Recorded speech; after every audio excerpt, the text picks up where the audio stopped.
أرست زينة نوسان بيت مخري فيدريشن سلفي تقاوم حزب تግራይ ለካቲት 20 2018 ዓመተ ምህረት ከም ዝካየድ ቢሮ ጉዳያት ኮሙኒኬሽን ትግራይ ገሊጹ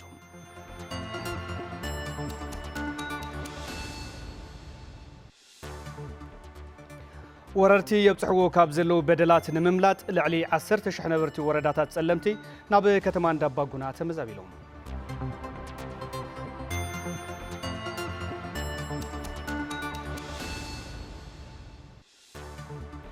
በቤት ምክሪ ፌዴሬሽን ኢትዮጵያ ተወሲኑ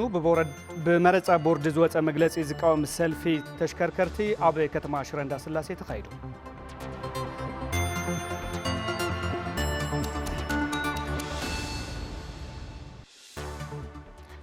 ኩናት ወርሰገ ጀግንነት ተጋሩ ዳግም ዝተረጋገጸሉ ምዃኑ ነበርቲ ወረዳ ቀይሕ ተኽሊ ገሊጾም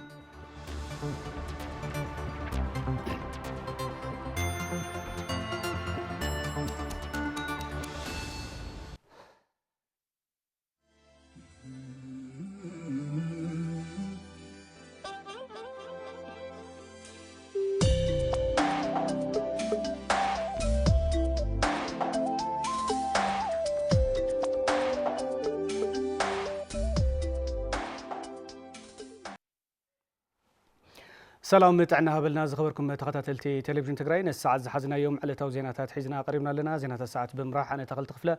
بملكت ቋንቋ لمصح حغوس حبرناكم كنصنيحنا كسمو داتام سنصنيحكم كتكتاتلو عدمنايو ناب فلاماي زينا خسغرم نوسان بيت مخري فيدريشن سلفي تقاوم حزب تግራይ ለካቲት 20 2018 ዓመተ ምህረት ከም ዝካየድ ቢሮ ጉዳያት ኮሙኒኬሽን ትግራይ ገሊጹ ተስፋይ ታደሰ ከም ሰዑ ከቅርቦዩ نوسانه بيت مخري فدريشن سلف تقاوم حزب تግራይ ለካቲት 20 2018 ዓመተ ምህረት ከም ዝካየድ ሓላፊት ቢሮ ጉዳያት ኮሙኒኬሽን ትግራይ ወይዘሮ ሸውት አዲሱ ይገልጻም ጽባሕ ንዕለት 20 ዝካየድ ካብ ጠቅላላ ትግራይ ደረጃ ያው ብሔራዊ ሰልፊ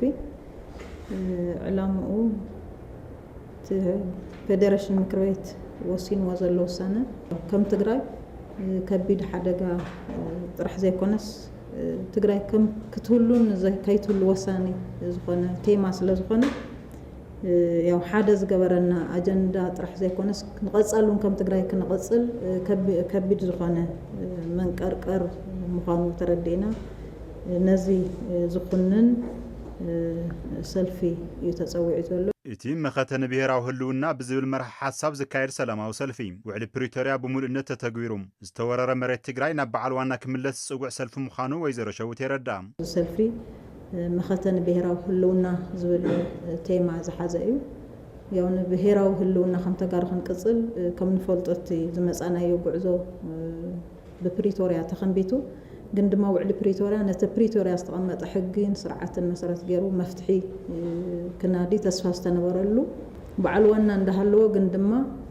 ዕላው ብዝኾነ መንገዲ ተቐባልነቱን ብዘይብሉ መንገዲ ያው ናይ መን እዩ ብዝብል ያው afti ጽሑፍ ስለስተራየ ነዚ ዝኹንን ትክክል ከም ዘይኮነ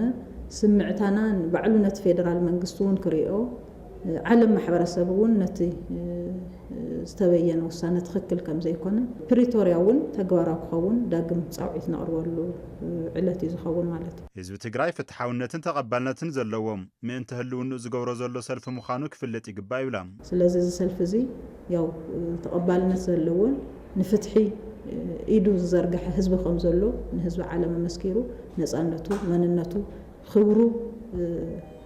ክረክብ ዝገብሮ ዘሎ ምዃኑ እዩ ክፍለጥ ዘሎ ስለዚ ያው ከም ተዓንቶ ዘልክዎ መኸተ ንብሔራዊ ህልውና ብዝብል መሪሕ ሓሳብ ኣብ ትሕቲኡ ብዙሓት ጽሑፋት ኣለው እዚኦም መሰረት ዝገበረ ንፍትሕን ንሰላምን ንዴሞክራሲን ንርትዕን ያው ዝግበር ጻውዒት ከም ዝኾነ ማንም ማሕበረሰብ ዓለም ክፈልጥ ኣብ ጎኒ ማሕበረሰብ ትግራይ ደው ክብል ኢና ከም መንግስቲ ጻውዒትና ነቕርብ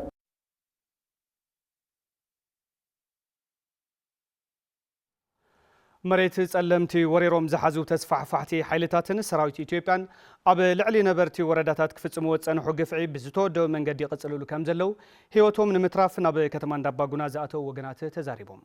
መምሕዳራት እተን ወረዳታት ድማ ጸላቲ ከም በሓድሽ ካብ ዝጀመረዎ ግፍዒ ተግባራት ዘምለጡ ልዕሊ 10,000 ወገናት ናብ ከተማ እንዳባጉና ከም ዝኣተው ሓቢሮም ኣለው ንጸብጻበ መለስ ኣባዲ ክብረ መስቀል ኪሮስ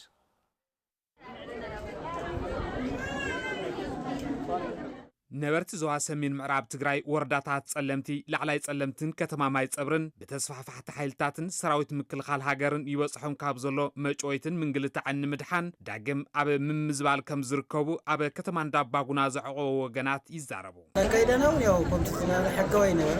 እስከናውን ብዙሕ ጸገማት ግጥም ነበር ካብ መጀመር ጀምሮ እስከ ወረዳታ ዝባዕለ ካፍቶም ግዳይ ተገሰሰ ተሰብ ምንታይ በትግራዋይነት ውዕል ብሪቶሪያ ብዘይ ምፍጻሙ ፍጽም የለዋአቲና ናሃለው መንግስት ኢትዮጵያ ብዘይ ምፍጻሙ መመሊሱ ደጅኑ ሽሙ ቀይሩ ብፌደራል ይኽምራሕና በለ ዳግም ድማ ኣብቲ ስራጀሊ ኣብቲ መንእሰይ ኣትኩረና ገበረ ዝኸዶ ሰራዊት ኢትዮጵያ ደንበር ክንድምሕላው ክልል እዩ ዝሕልው ዘሎ ተልኢኹ ብክልላ ምሕራ መንግስቲ ተልኢኹ ዝገብሮ ዘሎ ኣብቲ መንእሰይና ኣብቲ ስራጀልና حما أفاصمي زفصم زلو داغم دما نخفاناقل تገددي منسينا بحرسب بغري متي ማለት كفتي عطنا رينا أسرو تفاسنا ግን አውጥና ስድራና ግን ደብሪና ምና መተና ናይ ጸታ ሓይሊ ዘይስተካከለ ተሻጋገረሉ ኣብ ጽጉም ሁነታት እንዳሃለ ይኸይዱ ህዝቡን ተደጊሙ ያው ንስ ተመሪስ መት ምንም ለውጥ ሰረቆል ነገር የለን ማለት ነው ወለ ፕሪቶሪያ ብዝግባእ ብዘይ ምፍጻሙ መከሮም ክጋደድ ይገብሮ ከም ዘሎን ህይወቶም ንምትራፍ ድማ ዳግም ብዱርን ገደልን እናጥሓሱ ምምጻኦም ዝገለጹ ተሞገናት ህዝቡን እንተኾነ ዝምልከቶም አካላት እቲ ውዕሊ ክትግበርን ዝበጽሖም ዘሎ በደላት ጠጠው ክብልን ይሓጡ ድጋፍ ሓደ እንዳተባለ ሽማሽም እንዳተባለ ኣብዚ ሳደደር ዘሎ ምክንያት ስለዚ ህይወት ካን ትራፍ ግን ህዝቡን ኣብዚ ተመሪስና ዳግማይ መጽና ደና ስለዚ አጸጋሚ ታው ዘለ ህዝቡ አሽግር አመከራን ከም ዘለ ህዝቡን እቲ መንግስቲ ንዚሪ ታሕንተ ዘይብሉ ኣብዚ ሕጽር ዝበለ ግዜ እንተ ዘይተዋሂቦ አሽግር መከራን ናታሰረን እናተቀጥቀጠን ከም ዘለ እዩ ፍለጥ ማለት ሕጁን መንግስቲ ኢትዮጵያ ናፍቲ ውዕል ፕሪቶሪያ መሬት ትግራይ ናብ ዝነበረ ንኽምልስ ተመሊስና አቲና ዝነበርና ሕጁን ናው ተዝምለሰልና ናመራርሓተን ወረዳታት ወኪሎም ርእይቶ ዝሃቡና ኣመሓዳር ወረዳ ጸለምቲ ኣይተ ካሕሶ ኣባይ ቅድሚ ዓመታት ዝነበረ ከይዲ ምምላስ ተመዛበልቲ ስርዓት ዘይተተኸለሉን ጸጥታ ሓይሊ ትግራይ ዘየካተተንን ብምንባሩ ነበርተን ወረዳታት ኣብ ጸገም ክነብሩ ምግዳዶምን ሕዝውን እንተኾነ እቲ በደል ተጠናኺሩ ብምቕጻሉ ልዕሊ 10,000 ወገን ናብ ዝተፈላለዩ ከባብታት ክመዛበል ክኢሉ እዩ ይብሉ ያው ሕጋዊ ዘይበሃል ነቲ ግዜ ማእኸል ተገይሩ زي وحسنا كأتو تفتيني أتيو نيري أفتو وانسو زحشو كونتات إلنا وسينا نيرنا دين دحري كونتات تتأتتواني وعلى سجن مثل النورو وحسنا زي ولو محجرة زي ولو فقدو كابزي كاتكلو تفتيني نابيك قد زي فلتا كونتات نداب أس موتيلو حزي إذا تريو زلهم حزبي أو زلوا واحد حزبي ኣብ ዝተፈላለ ደብረ ኣባያሎ ዓድ ጎብረሎ ላዕላይ ጸለምቲ ካብ ጫፍ ናብ ጫፍ ዝተበተነ ህዝብ ኣሎ ስለዚ ትሕዚ ዘሎ ከዓ ዝኸፈ መከራ ኣውዚ ሞት ያሎ እቲ ኩነታት ብጣዕሚ ከቢድ ኣብ ሰለስቲ ወረዳ ዘሎ ከባቢ ብጣዕሚ ከቢድ በደል እንዳተደለ እንዳተሰጎጎ ናውዚ ክሰግር እውን ከመይ ከም ዝሰገረ ባዕሉ ስለ ዝፈለጥ ህዝቢ أو حجزاته لا تأثر لا تقوي زمت حزبي أتي داعم كمزابل تجدد زلو بعشرة شحات صغير وجن هوتو مصلح زخون هس حجز بتكالات جبر السنة يدقف كجبرلو وتموانا محداري صويعم ببيت مخري فيدريشن إثيوبيا توسينو بمرص بورد زوص مغلص زقاوم سلفي بدرجه تግራይ ለካቲት 20 2018 ዓመተ ምህረት ክካየድ ነዘመልኪቱ ድማ ቴሌቪዥን ትግራይ በስተፈላለዩ ከባቢታት ከተማታትን ተረኺቡ ዘሎ መንቀሳቀስ ታይ ከም ዝመሰለ ምዕዛብ ይዝርከብ መሳርሕትና ኃይለ ስላሴ ገብረ ሚካኤል ካብ ከተማ ለማጣ ዘሎ ምድላው ታይ ከም ዝመሰለ ሓበሬታ ክበና ኣብ ቀጥታ ፈነው ይዝርከብ ኃይለ ስላሴ መቀጻል ትኸሊኻ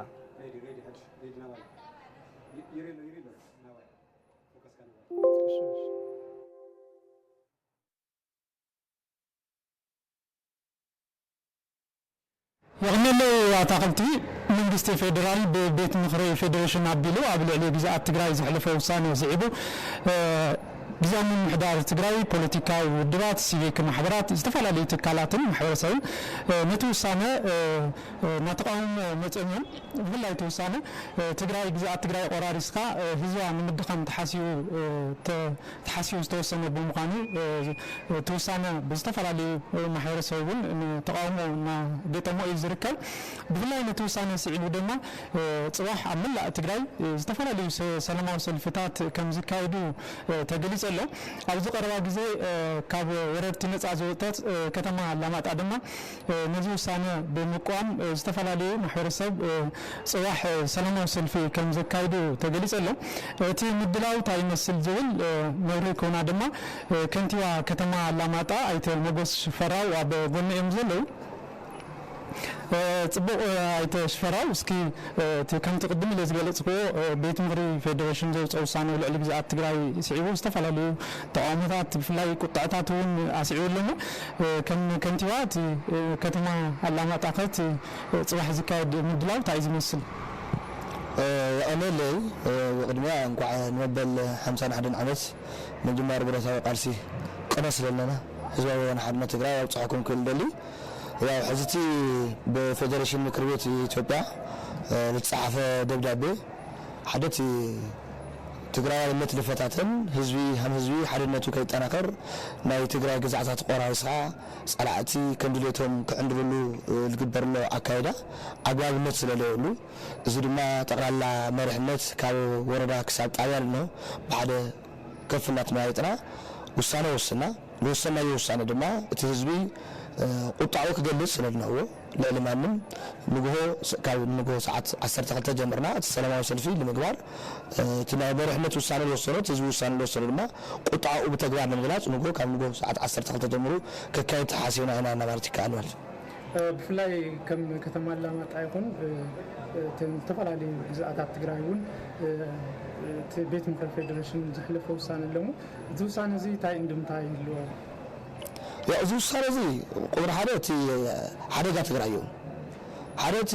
قبل عزت جونوسايد اللي غنا حيلي نقولهم نرى من قصقصات لريو مستفلا لي من قناتات مكرو اي تخالوا لي حزد ما من ممارسي بدبدابينا متفرع سرعتي بصراحه له اذا حدش ነገር አቆነ ካዝላ علي አጽንትና አጥፍኡናዩ ግን እቲ ለጽፈና ኃይል ድማ ሁሉ መዳይ አብሪ ኻል ለኾነታት መስበጽሐ ሕዝብ መሞናት መማረጺ ታይ ሓንቲ ብናይ ላዕላዊነት ግዛኣት መሬት ትግራይ ብፍላይ ከተማ አላማጣ ተማለ ጥሪ 21 እዩ ካብ ወረርቲ ኃይል ነፃ ወጹ ሕዝብ ድጋሚ ድማ ወራር ክካየድ ናይ መላዓል ስርዓት ይስራሕሎ እዚ ጥራሕቲ ሆነ ድማ እቲ መግለጺ ሆነ ተባሂሉ እቲ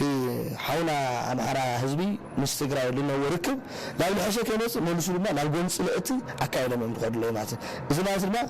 ተና አምሓራ ህዝቢ ናይ ትግራይ መሬት ሕቶ ይብሊ حنت جار لنا حنا نام حرام ريت يقولنا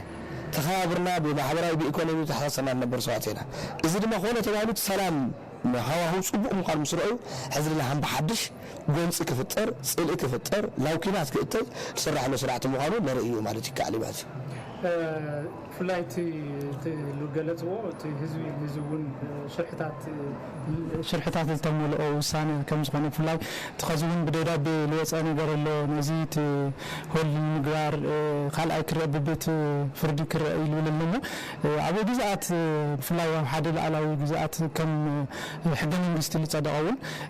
ببيت فردي كرئي ابوام اللي دخون هم عينت سانታት ተወሰነ حدا تسرعات تتحسون تسرعات مستحسو حق منغستي لقمطم مرهوتات النهيو تم مرهوتات لا تغيراو كياتي ببيت فرد تاتي بيت فرد كاتي كان فلكو حق منغستي تحسونس لا بيت فرد يوم خلي تبيت فرد ما راهيو ጨዋታ ቆለይ ልገብር ነው ማለት ሐዚስ ተማሪ ደጋ ቤት ጽሁፉ አሻዓ ምስክር ተሰምዑ አሻዓ ውሳነቱ ሆ ፌክ ስራ ይሰራሉ ስለዚህ ህዝብ ራዚ ከለቅህ ንግቦ تخيلي صرح له سرعتي عقب مسلو سرعي لأن هذه ببيت فردس ما يجنبر قداي أي السنة بحق منقسي تتعرروا بتقنطة حزبي بوتايزي سلامي إذا هذه مخنياتنا جورها حزب تقرأ يمدخان بدو ما عدو عجلنا مفتعروا كازر زلمة قالوا يكسرحوا ودخلوا نقري ولا كازي لعاوي نقر تحاليهم خطرهم بلوتهم ተግልዮ ማለት እዩ ግን ኩነታቱ ትሕዚ ተፈጠረ ሓያሁ ብኦም ብዕድም ብምዃኑ እዚ ድማ ተጠቅሞም ህዝቢ ከደናግሩ ህዝቢ ግን ኣብ መስመሩ ኣብ ቦታኡ ኮይኑ እቲ ለውፅኡ ቁዋሚ ይኹን እቲ ዘፃሓፈ ደብዳቤ ድሙቕ ቁዋሚ ናሕዚ ወጥና ሓዝና ሰርሕለና ማለት ይከኣኒ ማለት እዩ يغني لي تمنس يغني لي كرات ملكتنا صباح الكتما علامات زكايد نتوسانا زقاوم سلاماوي سلفون تلفزيون تግራይ نتخاتلنا ناخن كنبلينا سلام يغنيلنا هايل سلاسي صباح لكاتيت 2218 عام تمرتون اب كتما علامات زكايد سلاماوي سلفن زلو منقسقاسات انتاي كم زمسل تلفزيون تግራይ ናብ ተመልከቱ ዘብጽሕ ክኸውን እዩ ሕዝግና ብዝቀጽል ዜና ክንሰግር ببيت مخري فيدريشنن هاجراو بورد مرصا ኢትዮጵያን ዝተወሰነ ንሕገ መንግስቲ ዝጥሓሰን ስርዓት ፌደራሊዝም ዘፍርሰን ትግራይ ንምብታን ዝዓለመ ኢሎም ኣብ ዝተፈላልዩ ዓውደ ስራሕ ዝተዋፈሩ ምሁራን ግዜያዊ ምምሕዳር ህዝቡ ወዲቡ ላዕላዊ ግዛት ትግራይ ክምልስ ክሰርሕ ይግባእ ድማ ኢሎም ኢየሩሳሌም ገብረመድን ከም ስዕበዳል ያቱላ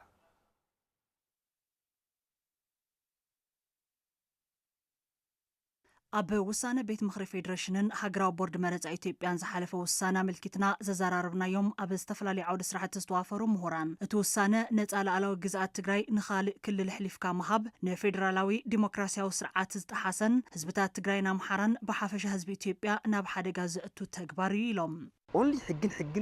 ሕገ መንግስትና ኢትዮጵያ ክኽብር እናተገበኦ ብናይ ስርዓት ብልጽግና ንሓደ ፖለቲካዊ ፓርቲ ንስርዓት ብልጽግና ንናቱ ሓሻኽርን ዝጥዕም መንገዲ ፖለቲካል ወሲንዎ ዘሎ እዚ ከዓ ስሑት ህዝቢ ትግራይን ህዝቢ ኣምሓራን ኢቭን ህዝቢ ኢትዮጵያውን ናብ ሓደጋ ዝወስድ ዝበታትን ከም ዝኾነ ክንርድኦ ክንክለልና ነዚ ዝተፈጸመ ወንጀልን ነዚ ተፈጺሙ ዘሎ ወረራ ነፃ ሉዓላዊ ናይ ትግራይ ግዝኣት ኣሕሊፍካ ንኻልእ ክልል ምሃብ ወንጀል እዩ ምክንያቱ ፌደራል ዝበሃል ኣካል ናይ ትግራይ ኣፍሪሱ ክሰርሕ ዝፈቅድ ሕጊ የለን بين حقيو ناي تግራይ ከባቢታት ናብ ሓደ ከባቢታት ናብ ካልእ ከባቢ ከዛውር ዝኽእል ሕጊ بين حق መንግስቲ ሉዓላዊ ኮይና ንሕና መንግስቲ ኢትዮጵያ ብቐጥታ ንሱብ ዘጣየሸን ትካላት ኣቢሉ ኣብ ልዕሊ ህዝቢ ትግራይ ዝፍጽሞ ዘሎ ተግባር ናብ ህልቂትን መብትታንን ዘምርሕ ተግባር ምዃኑ ድማ ይገልጹ ናይ ትግራይ ክልል ሕገ መንግስቲ ናይ ምፍራስ ናይ ምብታን እቲ ባህልን ቋንቋን መንነትን ናይ ትግራይ ናይ ዲሞክራሲ ለውጢ ናይ ክተምጽእ ናይ ምስራሕ استراتيجيهم زخر زلو زي خاطر أكلت ناي سلتاو زخنا ناي كوفرت أكشن وناي جينوسايد أكل اللي أنا زوجته. جزءاتها حدنا تجراي خبر تمزابلتنا بوتوم كملسو شروع ناي بوليس ناي محدرة أبتي نور سلامة وجزية زنبرو كلهم نتفتات كي تسناخلو خكايدو قالوا تقدات دما بحجز الرأيو نجارات بحقي كرايو ناب حقا منجستي زملسيتي وعلى بريتوريا سلازي ازي بمسارته كابوعل بريتوريا رحوق يزالو ኣብ ልዕሊ ህዝቢ ትግራይ ዝቕፅል ዘሎ ፅንተት መላእ ማሕበረሰብ ዓለም ናብ ካልእ ምዕንዋይ ኩናት ከይሰገረም ኣራማይ ፀቕጢ ክገብሩን እዘን ትካላት ብሕጊ ዝሕተታሉ ባይታ ክፈጥሩን ፀዊዖም ኣብ መንነትና ኣብ ላዕላዊ ግዝኣትና ላዕላዊ መሬትና ኣብ ሓድነትና ብዝኾነ ይኹን መንገዲ ክንደራደር ኣይብልናን ንዝኾነ ይኹን ፖለቲካዊ ረብሓ ክንውዕል የብልና ዝኾነ ይኹን ፖለቲካዊ ረብሓ ክለቅ ከለኹ እቲ ፖለቲካዊ ረብሓ ንህዝቢ ትግራይ ብዝጥዕም መንገዲ ይቃነ ክእል ኣለዎ ኣንቀጽ 39 ሕገ መንግስቲ አንቀጽ 46 አንቀጽ 50 ኮሙን አንቀጽ 62 ንትግራይ ሕጋዊ ቅቡልነት ናይ መንግስቲ ትግራይ ኦቶኖሚ ዝምልከት ብደንቢ ኣብዚኦም ተገሊጹ ይዝርከብ እዚ ኣሲሩና ዘሎ ምስ ኢትዮጵያ ተድሌና ያልና መጻኢና መዛሃገር ተኮይኑ ተጠቅመና ክንብል ከለና እዞም መሰላት እዚኦም ዝተኸብሩልና ክሳዕ ዝተኸብሩልና ስለ ዝኾነ መንግስቲ ይኹን ካልኦት ዝምልከቶም ኣካላት ኮመን አንደርስታንዲንግ ከለወና ትውልድታት ክፈልጥዎ ክግበር ዝብል ሓደ መዋጽኦ ኣለኒ ግዜያዊ ምምሕዳር ትግራይ እውን ካብ ልሙድ ፖለቲካዊ ኣካይዳ ወፂኡ ዝተደፈረ ላዕላዊ ግዝኣት ትግራይ ንምምላስ ካብ ካልእ እዋን ንላዕሊ ክሰርሕ ይግባእ ኢሎም ከምቲ ናይቲ ማለት ዝነበረ ፖለቲካዊ ጉዕዞኻ ትግራይ ተሳግረ ይትኽእል ትግራይ ተሳግሮ እንድሕር ሓሲብካ ለይትቀትርን ሕድር ሰዋት ከተኽብር ህዝቢ ትግራይ ከተሳግር ወለዶታት ከተሳግር ታሪክ ሰሪሕካ ክትሓልፍ እንድሕር ደሊኻ ኩሉ መደብ ሓይልካ ምጥንኻር ስፔሻሊ ሰራዊትካ ምጥንኻር ዓርሰ ምሕደራና ክነረጋግጽ እንደልዮ ድሌት ሙሉእ ድጋፍ ክረክብ ዝኽእል ሰላማውን ሕጋውን መንገድታት ተኸቲልና ኣብ ትግራይ ዝተረጋግዐት ትግራይ ክንፈጥር ወሳኔ ይገብሮ መንእሰይስ ብዝተፈላለየ መንገዲ ክጠፍእ ክኸይድ ሰራሕተኛ መንግስቲ ክበታተን ሰራዊት ክበታተን ትግራይ ጥራሓ ክትተርፍ ጀነሬሽኑን ከይወልድ ከይዝምት ኮይ ስራሕ ዘሎ ጥራሕ ንኩናት ገለ ከይመስለኪ መን ይሰርሕ ኣሎ ፀላ ይሰርሕ ኣሎ ነፀላ እዚ ከመይ ኢኻ ተፍሽሎ ስትራቴጂ ተቕምጥ ኣለካ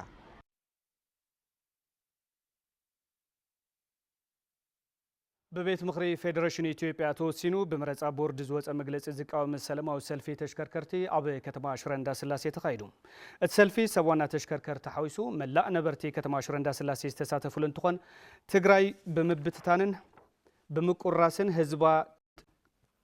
ትግራይ ብምቁራስን ህዝባ ብምታንን ትግራይ ትባል ዓድን ከይትህሉ ዝፍጽሞ ዘሎ ገበን ቀይሕ መስመር ምዃኑ ዝቃወም ሰልፊ እዩ እቶም ሰልፈኛታት ውሳነ መንግስቲ ኢትዮጵያ መቐፀልታ ጀኖሳይድ ህዝቢ ትግራይ እዩ ምሕዝነት ትግራይን ኣምሓራን ብውዲት ጀኖሳይደራት ኣይናጋዕን ዝብሉን ካልኦት ፅሑፋትን ብምሓዝ ኣብ ዓበይቲ ጎደናታት እታ ከተማ ብምዝዋር ተቃውሞ መስሚዖም ኣለዉ ከም ፀብጻብ መሳርሕትና መለስ ኣባዲ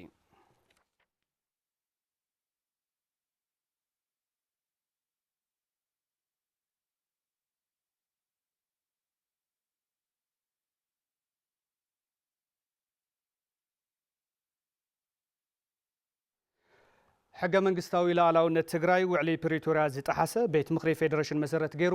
ቦርድ መረፃ ኢትዮጵያ ብግዛታት ትግራይ ዘሕለፎ ጉጉይ ውሳነ ብህፁፅ ክእረም ማሕበር ተጋደልቲ ትግራይ ኣብ ዘውፅኦ እዋናዊ መግለፂ ፀዊዑ ህዝቢ ትግራይ ኣብ ልዕሊኡ ዝተፈፀመ ጀኖሳይድን ዝፍፀሙ ዘለው ዕፅዋን ከበባን ብውዕሊ ፕሪቶሪያ ብሰላማዊ መንገዲ ክፍታሕ ብትዕግስቲ ኣብ ዝፅበየሉ ዘሎ እዋን በመንግስቲ ፌደራል መንነትን መሬትን ትግራይ ንምሕዳግ ዝግበር ዘሎ ሓደገኛ ምንቅስቃስ ብዘይ ወዓል ሕደር ጠጠው ክብል ከም ዝግባእ ማሕበር ተጋደልቲ ተሓሳሲቡ በተመሳሳሊ ቤት ምክሪ መናእሰይ ትግራይ ኣብ ዘውፅኦ እዋናዊ መግለፂ ሕገ መንግስታዊ ላዕላውነት ትግራይ ብመስዋዕተ ሽሓት ጀጋኑ ዝተረጋገፀ ብምዃኑ ብምግላጽ ጉጉይ ውሳነ ቦርድ መረፃ በትሪ ኮኒንዎ ሕጋዊ ግዛት ትግራይ ብሕገ መንግስቲ ተነፂሩ ዝሓደረ እዩ ዝበለ መግለፂ ቤት ምክሪ መናእሰይ ትግራይ ቤት ምክሪ ፌዴሬሽን ኮነ ቦርድ መረፃ ኢትዮጵያ ካብ ዝፍጽምዎ ዘለው ታሪኻዊ ስሕተት ክእረሙ ድማ ኣተሓሳሲቡ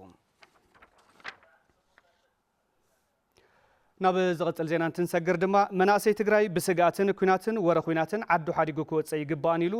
ቢሮ ጉዳያት መናእሰይ ትግራይ መናእሰይ ትግራይ ዝተሃሰየት ትግራይ ከይሃንፅ መንግስቲ ፌደራል ብዝሰርሖም ተፃብኦታት ካብ ትግራይ ናብ ዝተፈላለዩ ከባቢታት ክስደድን ክወፅእን ኣደዳ ደለልቲ ይኸውንን ከም ዘሎ ሓላፊ ቢሮ ጉዳይ መናእሰይ ትግራይ ኣይተ ሓይሽ ስዋጋድስ ሓቢሮም እቲ ቢሮ ነዚ ዝበለ ኣብ እዋናዊ ኩነታት ተመልኪቱ ንጋዜጠኛታት ኣብ ዝሃቦ መግለፂ እዩ ሃይለስላሴ ገብረ ሚካኤል ድማ ተኸታቲልዎ ኣሎ እቲ ዘመሓላለፎ ውሳኔ ትክክል ኣይኮነን ትክክል ዘይኮነ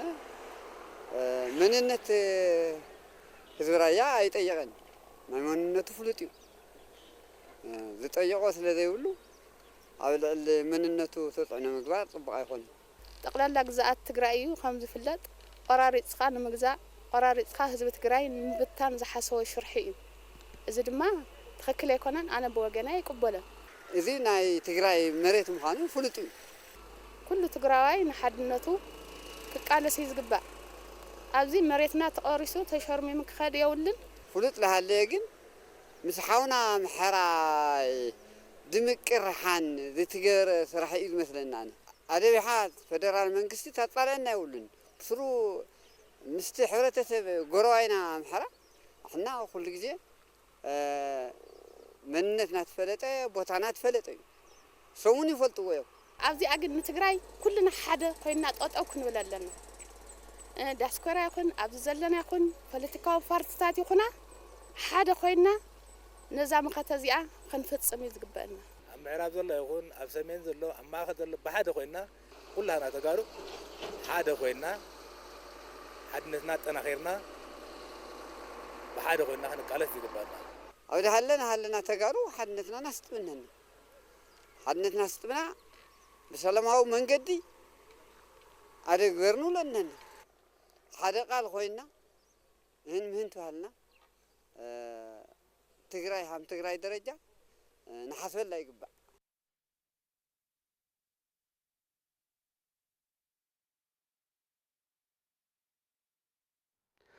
ውሳነ ቤት ምክሪ ፌዴሬሽንን ቦርድ መረፃ ኢትዮጵያን ዝቃወም ርእይቶ ነበርቲ ከተማ ማጨው ኢና ምክትል ፀኒሕና ዝኸበርኩም ተመልከትና ሕዚ ድማ ናብ ርእይቶ ከተማ መቐለ ክንሰግር ውሳነ ቤት ምክሪ ፌዴሬሽን ቦርድ መረፃ ኢትዮጵያን ውዕሊ ፕሪቶሪያን ብዑሊ ዘፍረሰነ ተስፋ ተመዛበልቲ ትግራይ ዘጸልመተን ውሳነ ከም ዝኾነ ዘዘራረብናዮም ተመዛበልቲ ገሊጾም ሕገ መንግስታዊ ጥሕሰት ውዕሊ ፕሪቶሪያ ዘፍርስ ጸረ ህዝቢ ዝኾነ ውሳነ ዘውፅኡ አካላት ውሳነኦም ክእርሙ ድማ ጻውዒት ቀሪበሎ ተውሳነ እትርእይቶ ተኸታቲልና እንመለስ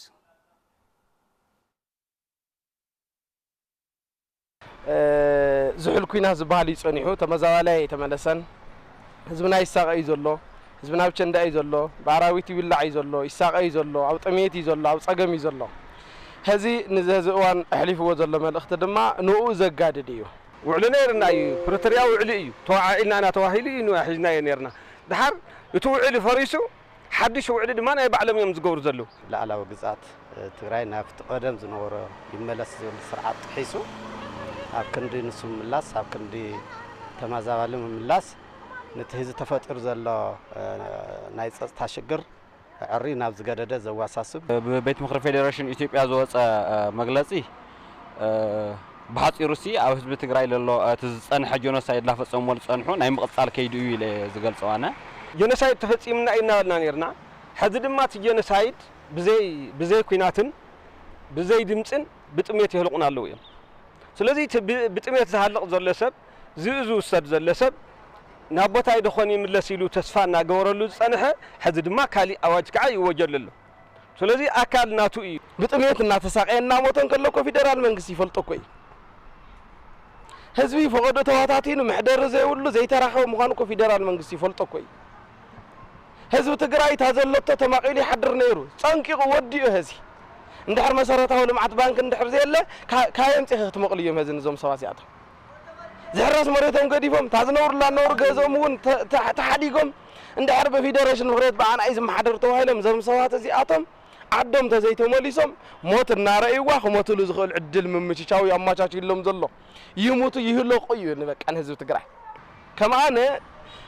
ትግራይ ማለት መሬት ትግራይ ማለት ዓደ እያ ሓፍተ እያ ኣነ ብህይወት እንከለኹ ክነብረላ ዝኽእል ዓዲ እያ ኣነ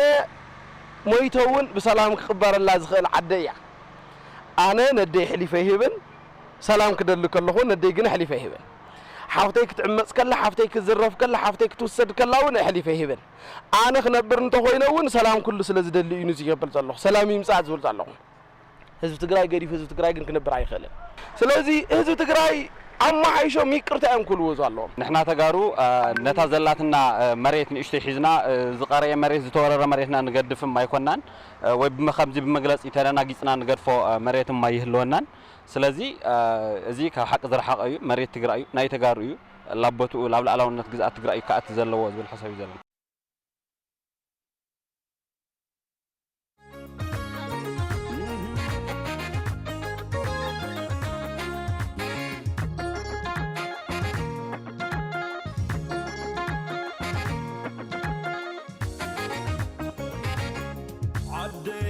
عدلاتني عد صبح زانتان على زي بحقا حفل فشختا عدلاتني عد تسفى صبحت معلو نبت حلفا ኩናት ወርሰገ ጀግንነት ተጋሩ ዳግም ዝተረጋገጸሉ ምዃኑ ነበርቲ ወረዳ ቀይሕ ተኽሊ ገሊጾም እዚ ዝተገለጸ መበል 9 ዓመት ዝኽሪ ኩናት ወርሰገ ኣብ ወረዳ ቀይሕ ተኽሊ ፍሉይ ቦታ ወርሰገ ዝበሃል ከባቢ ኣብ ዝተኸበረሉ እዋን እዩ ንጸብጻብ ገብረ እግዚአብሔር ገዳሙ ሸዊት ሙላለም እዚ ወሲንዎ ዘሎ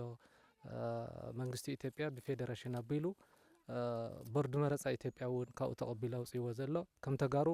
بمجمرة أطبقنا نخوننا كأون كرم اللويلنا ونكن حتى تنخيلنا حيلي عدن مورار توهيلو خونة توهيلو تي زنبرة جنوسايد كلا عندنا مزازم خجبرولو توهيلو سعلم أيوزي حق منجس حق حسون سلازخونة ولا بمولي أزقوا معنا لا على ون تجراي وايك خنزلوا بحق منجس مسرت وعلى بريتاريا اسمه معنا ون زنبرة سويت اسمه تجراي نايم بتان وسانة يتوسيني هذا سلازي كم من سي كنحبر لنا زي شرح زي تنكر زي نايم منجس تبقى شرحي نقحنا أنا آخر متصل قبلنا. قرراس مريتنا بستفعل عليه مخنيات كل كلالات في فيدرال منجست زجورة لوزعتات بدردر أمينا سلامة من قد نمحصانينا زيت زي خوينون كم تجارجن مريتنا نخلي أحلفنا ينهبي بتعمي إسكام مسواتنا كنك على سينا. لما نسيد اللي لنا ماري كسب خزي أنتي مريتنا ምንቲ ግዛአትና ክንብል ኩሉ መስዋዕት ከፊልና ምንቲ ሰላም ክንብል ብስቕታ ሓሊፍና ኢና እንተኾነ ግን መማርፅ የብልናን መንግስቲ ኢትዮጵያ ካብዚ ናትና ስቕታ ናትና ትዕግስቲ ከብሎ ይኽኣለን ስለዚ ዘለና መማርፅ ከመንስ ተወዲብካ ግዛአትካ ካብ ምምላስ ወፃኢ ምንም መማርፅ የለን ነዚ መሬትካ ንምምላስ ድማ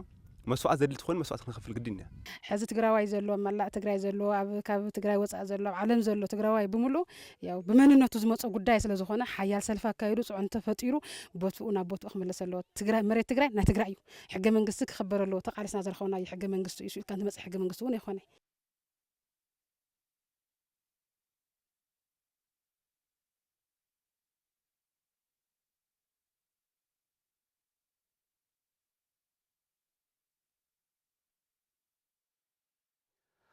ቦርድ መረፃ ኢትዮጵያ ትግራይ ኣብ ቤት ምክሪ ፌደሬሽን ኣብ ዘይተወከለትሉ ዝተዋሃበ ውሳነ መቐባሉ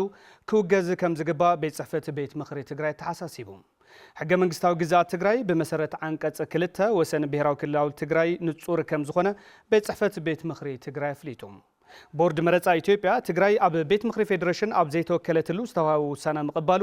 ክውገዝ ከም ዝግባእ ቤት ጽሕፈት ቤት ምክሪ ትግራይ ተሓሳሲቡ ቤት ምክሪ ፌደሬሽን ኢትዮጵያ ግና ንሕገ መንግስቲ ትግራይን ኢትዮጵያን ጥሒሱ ግዛት ትግራይ ኣከራኸረ ኢሉ ምጽውዑ ኮነ ኢሉ ህዝብታት ትግራይን ኣምሓራን ንምንቋት ዝዓለመ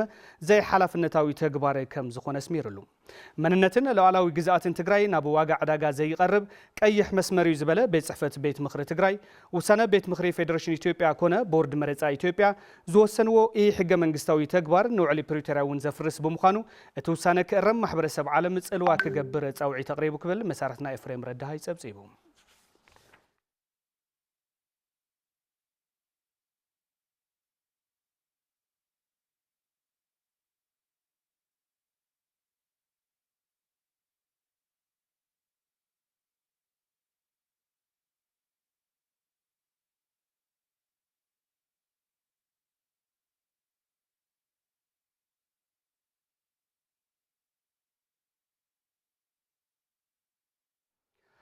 ببيت مخري فيدريشن إثيوبيا توسينو ببورد مرصا إثيوبيا ዝተመሓላለፈ ኣብ ልዕሊ ግዛት ትግራይ ዝተወሰነ ጉጊ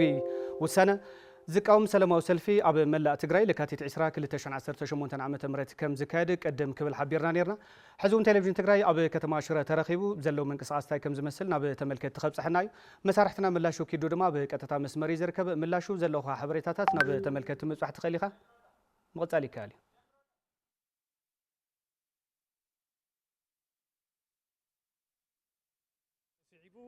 ዝውሳነ እዚ ኣብ ልዕሊ ህዝቢ ትግራይ ኣብ መሬት ትግራይ ዳግማይ ወራሪዩ ዳግማይ ኣዋጅ ጀኖሳይዳዊ ኩናት እዩ መቐጸልታ ጽንተት እዩ ብዝብል ጽባሕ 20 ለካቲት ኣብ መላእ ትግራይ ህዝባዊ ተቃውሞ ህዝባዊ ሰልፊ ክካየድ ምዃኑ ዝፍለጥ እዩ ነዚ ስዒቡ ድማ ሎሚ ኣብ ዞባ ሰሜን ምዕራብ ኣብ ከተማ ሽረ እንዳስላሴ ብተሽከርከርቲ ድሙቕ ሰላማዊ ሰልፊ እናተኻየደ ውዒሉ እዩ ነዚ ኣብ ግምት ብምእታው እቲ ጽባሕ ዝካየድ ሰላማዊ ሰልፊ ኣብ መላእ ትግራይ ሰላማዊ ሰልፊ ዝካየድ እንታይ ትሕሰታት እዮም ዘለው ከም ዞባ ሰሜን ምዕራብ እንታይ ትምድላው እንታይ መስል እንታይ እዩ ናይቲ ሰልፊ ዕላማ ዝብል ዋና መሓዳሪ ዞባ ሰሜን ምዕራብ ሒዘ ጋሻ ሒዝና ቀሪብና ኣለና ብቀጥታ ናብ ዋና መሓዳሪ ከብለኩም እየ የቕኒለይ ኣይተ ተወልደ ብርሃን እስኪ ጽባሕ ዝካየድ ህዝባዊ ሰላማዊ ሰልፊ እንታይ ትምድላው እንታይ ዝመስል ከም ዞባ ሰሜን ምዕራብ ዘሎ ምድላው እንታይ መስል እስኪ እንታይ ትሕሰታት እዮም ዘለው ግርም እቲ ከም ዞባ ጀሚርና ዘለና ምድላው ጽባሕ ብቤት ምክሪ ፌደሬሽን ኢትዮጵያ ወሲኑ ተዋሂሉ በመረፃ ቦርድ ዝወፀ መግለጺ ኣዝዩ ላዕላውነት ትግራይ ዝደፈረ መንነትን ክብርን ትግራይ ዝደፈረ ንጠቕላላ ህልውና ህዝቢ ትግራይን ተጋርኖ ሓደጋ ዘውደቀ ውሳኔ መሰረት ጌርና ኣብ ኩለን ከተማታት ወረዳታት ዞባና ነማዓንቲ ናይ ተሽከርከርቲ ሰልፊ ኣካይድና ኢና ኣብ ከተማ ሽረ ኣብ ከተማ ዓዲ ዳዕሮ ኣብ ከተማ ዳባጉና ኣብ ከተማ ዓዲ ነብሪኢድ ናይ ተሽከርከርቲ ሰልፊ ኣካይድና ኢና ጽባሕ ኣብ ኩለን ከተማታት ዞባና ኣብ ኩለን ወረዳታትን ጣብያታትን ዞባና ነዚ ዝተወሰነ ውሳኔ መሰረት ጌርና ነዚ ንምቋም ጥራሕ ዘይኮነስ ብህፁፅ ንኽእረም ብህፁፅ ተዘይተኣሪሙ ከዓ ክፈጥሮ ዝኽእል ሓደጋ ገዚፍ ምዃኑ ብዕሊ ኣብ ዝሓለፈ ዝተኣወጀልና ጀኖሳይዳዊ ኩናት ወይ ድማ ናይ ጽንተት ኩናት ብውዕሊ ፕሪቶሪያ ዝተወሰነ ጠጠው ኢሉ ጸኒሑ ግን ሰላሕታዊ ጽንተት ይቕጽል እዩ እናቐጸለ እዩ ጸኒሑ ሕዚ እቲ ሰላሕታዊ ጽንተት ከም ዘሎ ኮይኑ እንደገና ብዝተጠናኸረ ብቕላዕ بقلت إيو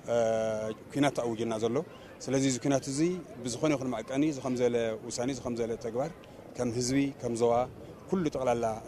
مرح حيمانوت وبطات دك أنستيو مناقسة حرستوت كتمان نبرت قط أرن نبرتي منقص رحتنيا عب نيول كتكالنا منقص تاو تكالات السرح كله أكالات الساتفلو نزيك ألطيفو الرم ألطيفو الرمن ساعتهن كن فتر كم هزبي كم زوا بدرجة زينا تدالينا زلنا سلازي تهزون مسورنا يتمدد توساني كم زي توسين تهيلو مستقلت أول بزلعل قطع أيو قليس أو قلتيفو خمس زل دمسنا إحنا سمع خن كلا لنا زبل كابت على الهزمنا أول تقلبني رئيس سلازي كله نجدايو حرستايو كتمان واري قط أرن واري كابزنا أسخس كابز عبه نبارنا يزوانا صباح أو كلن كبابيتات نزي قلتيفو خستها خل زخل سقطي دمسنا نسمع له كم تجارون بزقات أمزي حدنتنا نتأنا خرلو عبي أجندة سلزخانة أوش هلا بدقون كله تجراوي حد خوين بزقات أما وزنا يصبح دمسو كم زسمعن سقط خمس فترن زلنا أمنت زل على أيو كمان مرة حاجين كابت مال جميرنا زي مدلوا زي زخلت سلسة مع التزي بفلاي كابتو ساني توسينو توهيلو زت أوجلو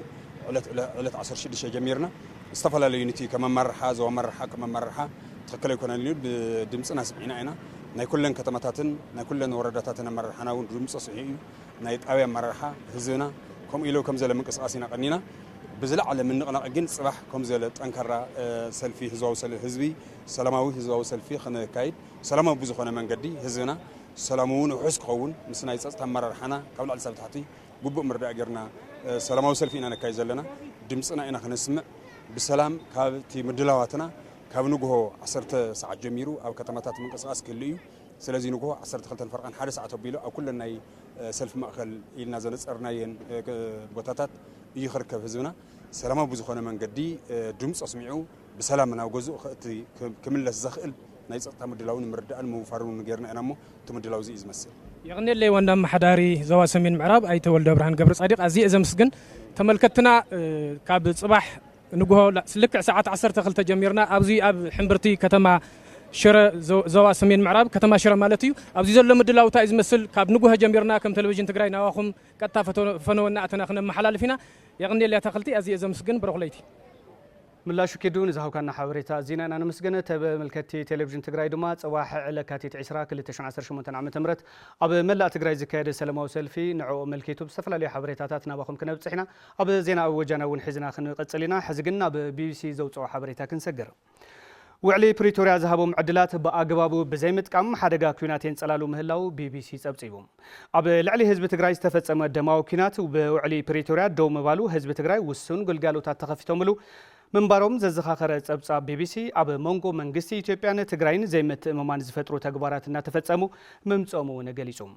بمسرت وعلى بريتوريا كملسو زقباهم جزاءات تقرأي بحيل تقبيتهم هلاومن بحيل استمزابل وجناتنا مربتهم زي مملاسومن فلفل زيمت ممان كوينو مصنحو زفلت صبصاب تخفيتهم زنبر قل قالوا تات معصاون ندادم اقادن كونتات كقادد غيرو ويلو تمزابلتي نام مربتهم كملسو تسفا أبز تقبر الأوان بورد مرصا إثيوبيا جزاءات تقرأي واننت ألبا كخون موسانو كونتات أقوهير ومهلاو زحبر بي بي سي تسفا سلام بهواهو كينات كلوات غير ومهلاو دما صبصيبو نصبصاب بي بي سي توكيسو مسارحتنا قبرز غابير هايلو كمز صبصابهم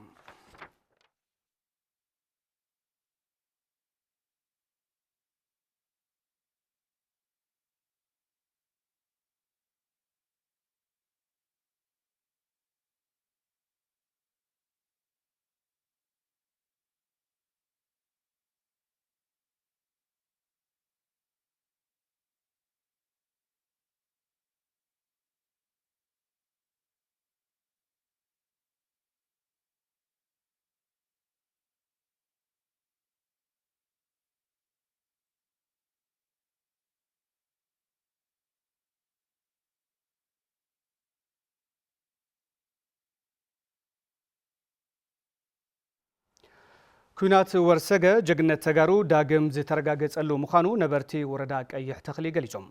እዚ ዝተገለጸ መበል 9 ዓመት ዝኽሪ ኩናት ወርሰገ ኣብ ወረዳ ቀይሕ ተኽሊ ፍሉይ ቦታ ወርሰገ ዝበሃል ከባቢ ኣብ ዝተዘከረሉ እዋን እዩ ገብረ እግዚአብሔር ገዳም ዋዲዱ ሸዊት ሙላለም ድማ ከም ሰዕብ ተቕርበያ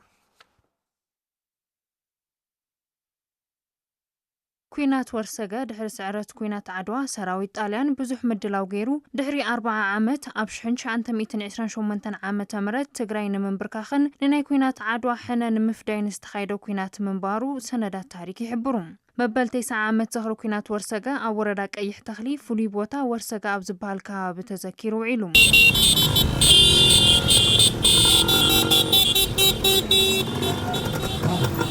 ዋና መሓዳሪ ወረዳ ቀይሕ ተኽሊ ኣይተ ገብረ መድህን መረሳ ዘኽሪ ኩናት ወርሰገ ህዝቢ ትግራይ ብሰንኪ ኩናት ካብ መረበቱ ተመዛቢሉ ኣደዳ ጥሜትን ሕማምን ኣብ ዝኾነሉ ግዝኣት ትግራይ ብዕጡቓት ሓይልታት ኣብ ዝተወረረሉ ግዜ ምዃኑ ብምግላጽ ነዚ ንምምካት ድማ ጀጋኑ ኣያታትና ዝተጠቐመሉ ሓድነትን ጽንዓትን ተጋሩ ብኣግባቡ ኣብ ረብሓ ምውዓል ግድን ኢሎም ሎሚ ናብዕሎ ዘለና በዓል ኣብ ክፍእ ዝበለን ረዚን ዝተሓላለኸ ኣንጻር ህዝቢ ትግራይ ዝኾነ ምንቅስቓስ ናይ ጸላእቲ ኣብ ዘለዎ ግዜ ኮይና ኢና ናውዕሎ ዘለና ቅድሚ 2 መዓልቲ 3 መዓልቲ ዝተኣወጀት ኣዋጅ ኣብ ወፃኢ ሃሉ ኣብ ውሽጢ ዓዲ ሃሉ ኩሉ ሓንቲ ትንፋስ ከናትንፍስ ገይርና እዩ ከም ተጋሩ ንመንነትናን መሬትናን ሓደ ኮይና ከናትንፍስ ገይርና እዩ ዋላ ሓደ ኮይና ምርጋፅ ጀሚርና ኣለና ሓደ ኮይና ምትንፋስ ጀሚርና ኣለና ሓደ ኮይና እውን ክንትግብር ኢና እዚ ብሓድነት ተጋሩ ሰፊሕ ዓወት ዝተመዝገበሉ ኩናት ወርሰገ ናብ ፍልፍል ሃፍቲ ቱሪዝም ምቕያር ከም ዘድሊ ዝገለጹ ድማ መተሓበሪ ከይዲ ስራሕ ባህልን ቱሪዝምን ወረዳ ቀይሕ ተኽሊ ቀሺ ገብረ ሚካኤል ንርአዩ እዮም ቦታና እዩ ናትና እዩ ናተይነት ንምኽባር እዩ ካብኡ ከዓ ሓድነት ጥምረት ወዘተ ዝብሉ ንምሃረሉ ኩነታት እዩ ስለዚ ሃፍቲ እዩ እዚ ዝተፈላለዩ ጋሻታት ዓዲምካ ናውዚ ቱሪስት ብምዕዳም እና ሃፍቲ ዓዲ ፍልፍል ዓዲ ብምዃኑ እዩ ሃፍቲ እዩ መይሶ ከዓ መላእ ህዝቢ ከዓ መይሶ ናብ ሓደ ክጠምብረና ዝኽእል ከዓ ኩነታት ይሕብር እዩ ነበርቲ እቲ ከባቢ ብወገኖም ኣብ ኩናት ወርሰገ ዝተመዝገበ ዓወት ካብ ውልድ ወለዶ ክሰጋገርን ክስነድን ከም ዝግባእ ገሊፆም እታ ምኽባር ኳስ ሕዚ እያ ዓዲ ረኺባ ንምብራዕ ዓይገጥ ትኽበርላ እምበር መቃብር ምህላው እዚኡ ኣይፍለጥ ነይሩ መቃብር ጣልያን ምህላው ኣይፍለጥ ነይሩ ባህል ቱሪዝምን ትኹረት የገብርሉ ከባቢ እዚ መብራህቲ የለይ ማይ የለይ ታሪካዊ ቦታ ተተሃለ ጥራሕ በኣፍና ተውግዕናየ ትርጉም ዘለዎ ነገር ይኾነ ግዴታ መንግስቲ እውን ትኹረት ገይርሉ ክዕቀበሉ ታሪክ ኣብቲ ውሽጢ መቃብር ጣልያን ዘሎ ሓይሊ ወታደር ጣልያን 1888 እዩ እቲ ቦታ ንሱ ብሓለዋ እዩ ዝቕመጥ ባዕልና ኢና እውን ንሕልዎ ክንክን እውን ንሓለና ኢና ንነብር ማለት እዩ ግን እንታይ ኣለዎ ፀገም ኣሪጉ ናይ ማይ ናይ ፀሓይ ትነበረ ጽሑፍ ይሃስስ ዘሎ ሱታት ብጥፍ ኣይመፀለን በይ ትዝ ወርሰገ ብጣዕሚ ዝካነ ሆኖ ኣብ ወርሰገ ዝርከብ መካነ መቃብር ልዕሊ 10,000 ወተሃደራት ጣልያን ዝተቐበረሉ ምዃኑ ይግለጽ መንእሰይ ትግራይ ብስጋት ኩናትን ወረ ኩናትን ዓዱ ሓዲጉ ክወፅእ ይግባእን ኢሉ ቢሮ ጉዳያት መናእሰይ ትግራይ ዝተሃሰየ ትግራይ ከይሃንጽ መንግስቲ ፌደራል ብሰርሖም ተጻቦታት ካብ ትግራይ ናብ ዝተፈላለዩ ከባቢታት ትግራይ ኢትዮጵያ ክስደድን ክወፅእን ኣደዳ ደለልትን ይኸውን ከም ዘሎ ሓላፊ ቢሮ ጉዳይ መናእሰይ ትግራይ ኣይተ ሓዩሽ ስዋጋዲስ ሓቢሮም እቲ ቢሮ ነዚ ዝበለ ኣብ እዋናዊ ኩነታት ተመልኪቱ ንጋዜጠኛታት ኣብ ዝሃቦ መምርሂ እዩ ሃይለ ስላሴ ገብረ ሚካኤል ድማ ከም ስዑ ካቅርቦ እዩ ምስቲ ወረ ኩናት ምስቲ ስግኣት ኩናት ተታሒዙ ናይ መናእሰይ ዋሕዚ ካብ ትግራይ ናብ ንደገ ካብ ተለመደ ወፃኢ ኩነታት ስለ ዘጋጠመና ወረ ኩናት ኣብ ማሕበራዊ ሚድያ ይኹን ኣብ ዝተፈላለየ መንገዲ ኣዝዩ ተዋዒዑ ቀኒ ምዃኑ ንፈልጥ ኢና ብኡ ምክንያት መንእሰይ እቲ ኩናት ሰጊኡ ስራሕ እውን ምስ ዘይብሉ ኩሉ ተታሒዙ ብዘይ ተለመደ መንገዲ ካብ ትግራይ ወፅዩ ትራንስፖርት እውን ካብቱ ተለመደ ኣዝዩ ዝተዓጻጸፈ ዋጋ እናኽፈሉ እዮም ዘውፅዎ ዘለው እዙይ ከዓ እቲ መንእሰይ ኣብ ኣዲስ ኣበባ ከይዱ ሕዚ ካብ ብህዝስ ዝበልዖ ሲኢኑ ናብ ልመና ኣትዩ ኣሎ መደቀሲ ገዛ ክራይ ሲኢኑ ይጽገመሎ ስራሕ እውን የብሉን ኣብቲ ማእከል ዓዲ ስለዚ ኣብቲ መንእሰይ ክበፅሖ ዝኽእል ሓደጋ ኣዝዩ ልዑል እዩ ማለት እዩ ብዘይ ትልሚ ትኸዶ ስደት ወይ ፍልሰት ኣብቲ ትኸዶ ቦታ እንታይ ይጸንሐካ ከም ዘሎ ኣብ ዘይፍለጠሉ ኩነታት ውሽጢ ኮይንካ ዓድካ ገዲፍካ ምኻድ ንህይወትካ ሓደጋ እዩ ንቤተሰብካ እውን ካሊእ ቅልውላው መፍጣር እዩ እቲ ማሕበረሰብ ንባዕሉ ኣብ ዘይከኣለሉ ኩነታት ኮይኑ ኣብ ኣዲስ ኣበባ ይኹን ኣብ ዓፋር ኣብ ኦሮሚያ ዘሎ መንእሰይ ክቅልብ ስለ ዘይኽእል ኣብቲ ማእከል ዓዲ እውን ስራሕ ዘየለ ምዃኑ ፍሉጥ እዩ ካብኡ ይበፅሐና ዘሎ ሓበሬታ ከም ዘመላኽቶ እንተኮይኑ እቲ መንእሰይ ኣብ ደገ እዩ ዝሓድር ዘሎ ኣብ ጎደናታት ይሓድር ኣሎ መሕደሪ የብሉን ቤተሰብ ዘይብሉ ስቁሉ ይወፅእ ኣሎ ስለ ዝተባሃለ ዝወፀ መንእሰይ ብጣዕሚ ሱፍ ብዙሕ እዩ ስለዚ መንእሰይ እዚ ከይዱ ናብ ሓደጋ እዩ ዝወድቕ ዘሎ ምንም ውሕስና ዘይብሉ ጉዕዞ እዩ ዝገብር ዘሎ ተኸታቲሉ ከዓ ድሕሪኦም ከይዱ ካልእ ደለልቲ ኣሳሒቶሞ ናብ ዘይኮነ ናብ ዓረብ ናብ ሊብያ ናብ ደቡብ ኣፍሪካ ንወስደካ ኣለና እናበሉ ናብ ካልእ ሓደጋ እዮም ከውድቕዎና ውሕስና ዘይብሉ ጉዕዞ ይገብር ስለ ዘሎ ትመንእሰይ ብማሕበራዊ ሚድያ ወረኩናት ሰሚዐ ወይ ሪኤ ኣለኹ ኢልካ ካብ ዓድኻ ምውፃእ ኣዝዩ ጌጋን ንሂወትካን ንማሕበረሰብካን እውን ኣብ ሓደጋ ምውዳቕ ስለ ዝኾነ ኣብ ዓዱ ክረጋጋዕ ኣሎ ግዝያዊ ምምሕዳር ትግራይ ብማሕበራዊ ብሚድያታት እውን ብተደጋጋሚ ከም ዝግለጽ ዝተኸኣለ መጠን ናይ ትግራይ ጉዳይ ብሰላማዊ መንገዲ ክውዳእ ዓብይ ጻዕሪ ዝገብር ዘሎ ሕዚ እውን ጻዕሪ እናቐጸልና ኢና ዘለና ድሕሪ ሕዚ ኣብ ትግራይ ጦርነት ክውላዕ የብሉን ዘለና ፀገማት ብሰላማዊ ብፖለቲካውን ብዲፕሎማሲ ፀቅጥታት ክንፈትሐለና ኢልና ኢና ንሰርሕ ዘለና ከም ግዝያዊ ምምሕዳር ኣብ ጦርነት ዘይእቶ ኩነታት እውን ሰፊሕ ስለ ዝኾነ እቲ ማሕበረሰብ ትረጋጋዕ ኣለዎ زخبركم تملكتنا ببيت مخري فيدريشن إثيوبيا توسينو ببورد مرزا إثيوبيا استوسنوا سنتات زقاومو سلاماو سلفتات اب ملاء تግራይ ከም ዝካየዱ ቀደም ከብለና ሓበርና ጸኒሕናና ሕዚ ድማ በከተማ አክሱም ዘሎ መንቀሳቀስታይ ከም ዝመስል መሳርሕትና ተስፋ ዝጋ ዓስበይ ኣብ ቀጥታ ፈነው ይርከብ ተስፋ ዝጊ ዘለውካ ሓበሬታታት ናብ ተመልከት ምብጻሕ ትኽእልኻ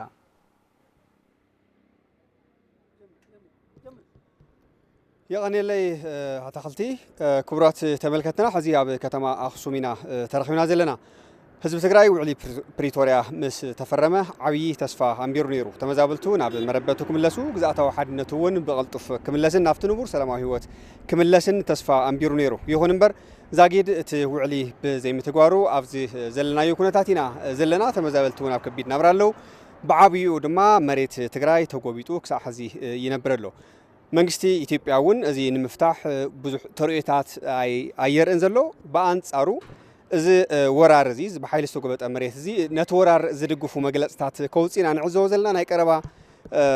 ተርኢዮ እኳ ኣብ ቀረባ መዓልታት ቦርድ መረፃ ኢትዮጵያ ዘውፅኦ መግለጺ ብግልፂ ሉዓላውነት ትግራይ ዝወርር ነቲ ዝተገበረ ወራር ዝድግፍ መግለጺ እዩ ርኢናዮ ኣብዚ ኣመልኪቱ ብብርኪ ክልል ዓብይ ህዝባዊ ሰላማዊ ሰልፊ ክሳለጥ እዩ ካብ ጽባሕ ጀሚሩ ብብርኪ ክልል ማለት እዩ ኣብ ከተማ አክሱም እውን ተመሳሳሊ ሰፊሕ ዝበሃል ህዝባዊ ሰልፊ ክህሉ እዩ እቲ ሰልፊ ዕላምኡ እንታይ እዩ ክኸውን ከመይ እዩ ክሳለጥ ዝብል ከንቲባ ከተማ አክሱም ኣይተ ትኩ ሃይሉ ኣብዚ ጋሻ ገይረዮም ኣለኹ ክብረት ያበለይ ኣይተ ትኩ እስኪ ናይ ጽባሕ ህዝባዊ ሰልፊ ከመይ እዩ ክሳለጥ ኣበይ እዩ ክሳለጥ እስኪ ሓፈሻዊ መብርሂ ብዛዕባ ሰልፊ ንተመልከትና ይውልና ጽቡቕ ሞ ቴሌቪዥን ትግራይ ናብዚ መጽኹም ሰልፊ ናይ ከተማ አክሱም ዝካየድ ዘሎ ንዕኡ ንምሕላፍ ኢልኩም ንምሽፋን ኢልኩም ብምጻኹም ቀዲመ ከምስግን ይፈቱ እሞ ከምቲ ዝተባህለ ጽባሕ ከቢድ ዝበሃል ሰላማዊ ሰልፊ ብትግራይ ደረጃ ክካየድ እዩ ናይዚ ቀንዲ ዕላማ ዝኸውን ዘሎ ናይ ሰልፊ እዚ ከምቲ ዝፍለጥ ህዝቢ ትግራይ ጥራሕ ዝፈልጦ ዘይኮነስ ህዝቢ ዓለም እውን ዝፈልጦ ቅድሚ 6 ዓመት ቅድሚ 5 ዓመት መሬት ትግራይ ተጎቢጡ እዩ ወራር ኣብ ልዕሊ ህዝቢ ትግራይ ተፈጺሙ መሬቱ ተመንጢሉ ህዝቡ ተሰዲዱ ፈቅዱ ፈሕብትን ምስ በለ እዩ ዘሎ ሕዚ ብስምዕ ብተኽሲ ናይ ፕሪቶሪያ ተስማዕሚዕና ኢና ነርና ነዚ ጉዳይ እዚ ግዛኣት ትግራይ ንምምላስን ተመዛበልትን ዝተሰደዱ ተጋሩ ናብ መረበቶም ናይ ምምላስ ምንቅስቃስ ኣብ ዝግበረሉ እዋን ኣብዚ ከምዚ ዝበለ ከቢድ ዝኾነ ናይ ቃልሲ ስራሕ እናሃለና ነቲ ስምዕ ዝፈጸመ ኣቐዲሙ እውን ነቲ መሬት ንሱ ጎዊጡ ዝሓዘን ህዝቢ ትግራይ ዝበተነን ስርዓት ብልጽግና ነዚ ምንቅስቃስ እዚ ሞሊሱ ነዚ ናብ ንብሩ ከይምልስ ዳግማይ ነቲ ተሪፉ ዘሎ ህዝቢ ትግራይ ንምጽናት መሊእኻ ንምጥፋእን ንምብራስን ኣብ ከቢድ ከበባ ከም ዘሎ ሕዚ ይፍለጥ እዩ ኣብ ርእሱ እዚ ተዳኺሞም እዮም ኣብ ዝተባህለሉ ሰዓት ሕዚ ነዚ ሕቶ እዚ ይወቕዑን ኣብ ዝበልናሉ ግዜ በዞም ትካላት ኣቢሉ መረፃ ቦርድ ዘውፅኦ ዘሎ ድማ ነቲ ኣቐዲሙ ዝተለሞ ትልሚ ዝሃቀኖ ወይ ድማ ዘውፅኦ ውጥን ንዕኡ ዘትግብር ሕዚ ተዳኺምና ኣሎ ዝተባህለ ብስሩዕ ነዚ ብኣዋጅ መሬት ትግራይ ግዛኣት ትግራይ ናብ ብፌደራል ክምራሕ ኢሉ ትማሊ ያው ዘውፅኦ መግለጺ ነዚ መልሲ ንምሃብ ዝግበር ዘሎ ብትግራይ ደረጃ ዝግበር ዘሎ ሰላማዊ ሰልፊ ማለት እዩ ስለዚ ኣብ ከተማ አክሱም ዝካየድ ዘሎ ሰልፊ እውን ነዚ ከምዚ ዝበለ ኩነታት ትክክል ኣይኮነን ዝብል ጥራሕ ዘይኮነስ ዘይሕለፍ ቀይሕ መስመርና ምዃኑ ነዚ ጉዳይ እዚ ዋጋ ዝኸፈልናሉን ተገዊጡ ዘሎ መሬትና ብሰላማዊ መንገዲ ብስምዕ ፕሪቶሪያ መሰረት ክምለስ ኣብ ንሰርሐሉ ዘለና ወቅቲ ክምለስ እዩ ዘለዎ እምበር ተመሊስካ ነቲ ህዝቢ ኣጨቁንካን በቲንካን ኣብሪስካን ዝግዛኣትካ እዚ ድማ ተወሲደሎ ዝብል ዜና ክሰምዕ ኣይኮነን እሞ እዚ ዘይሕለፍ እዩ እቲ መሬት መሬትና እዩ መሬት ናይ ህልዋት ጥራሕ ዘይኮነስ ናይ ሰማዕታትና መሬት እውን እዩ ትዝበሃል ዘሎ ቦታታት ብሙሉ ይትረፈ ብርእስ መሬት ዘሎ ሰብ ኣብ ትሕቲ መሬት ዘሎ ንእሽተይ ፍሕጥር እንተቢልና እውን ምእንተ ነዚ ክብርን መንነቱን ኢሉ ዝወደቐ ኣብ መረበት ዓዱ ዝወደቐሉ ኣዕፅምቲ ተጋሩ ደሞም ናይ ተጋሩ ኢና ንረክብ ስለዚ እዚ ዘይሕለፍ ሰማዕታትና ዝዓረፍሉ መሬትናን ግዛኣትናን ስለ ዝኾነ ምስ ክብርናን መንነትናን ናብ ቦትኡ እንመልሰሉ ቃልሲ ስለ ዝኸውን እዚ ጉዳይ እዚ ዘይሕለፍ ቀይሕ መስመርና እዩ ትክክል ኣይኮነን ዝሕዝ ወፂኡ ዘሎ መግለፂ ድማ ሽርሒ እዩ ኣብ መንጎቶም ኣብ ጎረባብቲ ዘሎ ህዝብታት መሊስካ ናብ ጎንፅን ናብ ሽርሒ ነእቲኻ ናብ ምድማይ ምእታዊ ኢሉ ዝሓዞ በቲ ስርዓት ዝተገወጠ መሬትና ክምለስ እዩ ዘለዎ እምበር ዝኾነ ዛዚ ትክክል ኣይኮነን ዝብል ነዚ ተሓሳብ ዝገብር ነዚ ዕላማ እዚ ዘሳኽዕ ከም ህዝቢ ነቕንቕ ኢሉ ዝወፀሉ ዘሎ ኩነታት እዩ ድምፂ ከስምዕ እዩ እዚ ድምፂ እዚ ዝሰምዑ ዘለዉ ኣካላት ተመሊሶም መሬቱን ከርክቦ ዝተበተነ ህዝብና እውን ክምለስ ናብ ቦቱ እዮም ክሰርሑ ዘለዎም ዝብል መልእኽቲ ንምሕላፍ እዩ ማለት እዩ ክብረት ያበለይ ዕውት ሰልፊ ክኸውን በዚ ኣጋጣሚ ትምኒትና እዩ ክቡራት ተመልከትና ኣብ ከተማ ኣክሱም ጽባሕ ካብ ሰዓት 12 ጀሚሩ ህዝባዊን ሰላማውን ሰልፊ ከካይድ እዩ ከምቲ ቅድም ኢሉ ዝተገለጸ እውን ውዕሊ ፕሪቶሪያ ብምሉእነት ይተግበር መንነትናን ሉዓላውነትናን ኣይነድፍርን ዝብል መልእኽቲ ዝሓዘ እዩ ዝኸውን ጽባሕ ዝህሉ ምድለዋት እውን እናተኸታተልና ናብኹም ነቕርብ እዩ ክኸውን የቐኒለይ يغنيلنا تسفازجي زخبركم تملكتنا لكاتيت 10 2018 عام تمرت أو بملأ تجري زكاد تقاوموا سلموا سلفي نب تملكتي كم نبت حق قدمنا كن عدم نفتو نزعلت زحزنا يوم على توزيناتاتو نبزينا كنزازم سلت مكتالكم كبرت هابلنا ببزلخمو سنة جزيك هنا لكم تمني سلام